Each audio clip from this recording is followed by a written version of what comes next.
I can explain the choice of my choice. It's two parts of my magister dissertation, so don't be surprised.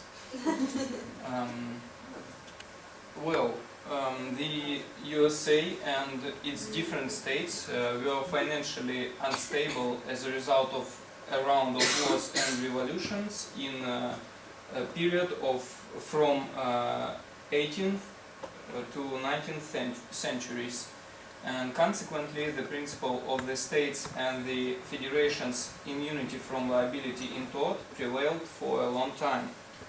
Nowadays the United States liability in tort is regulated with Federal Tort Claims Act, which was passed in 1946, and its short name is FTCA.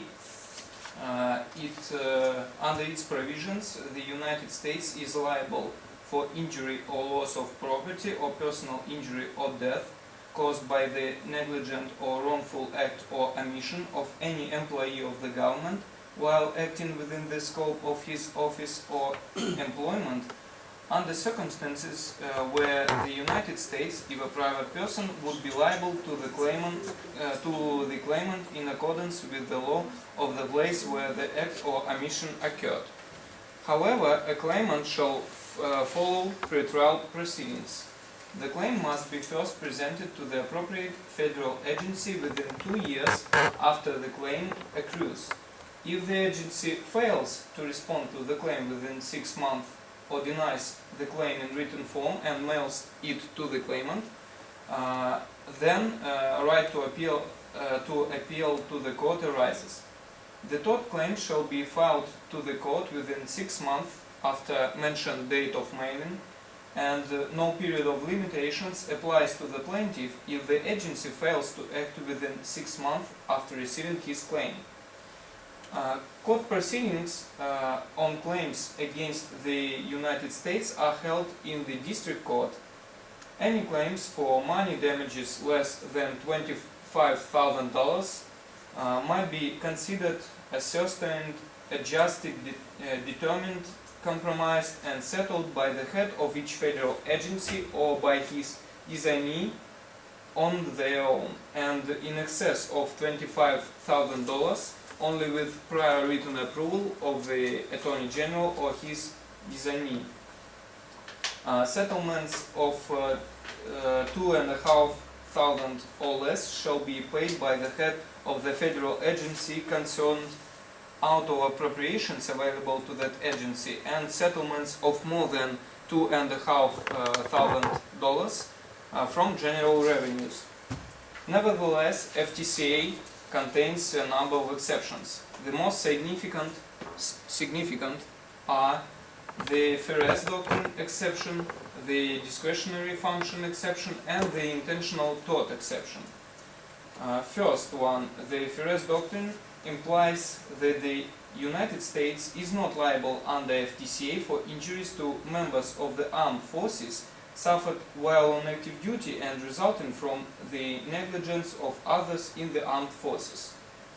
Injuries experienced by service members while on active duty are covered by various Veteran Administration benefit legislation.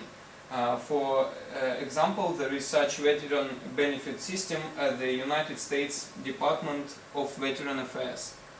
The second one exception is the discretionary function exception, which immunizes the United States from claims based upon the exercise or performance of, or the failure to exercise or perform a discretionary function or duty.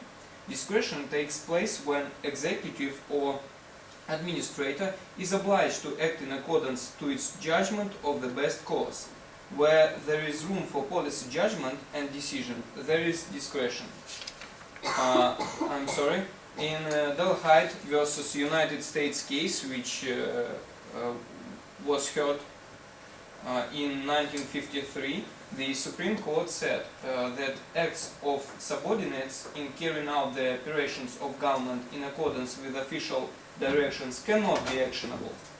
And finally, the intentional tort exception implied that the FTCA does not apply to claims arising out of wrongs such as an assault, battery, deceit, and so on.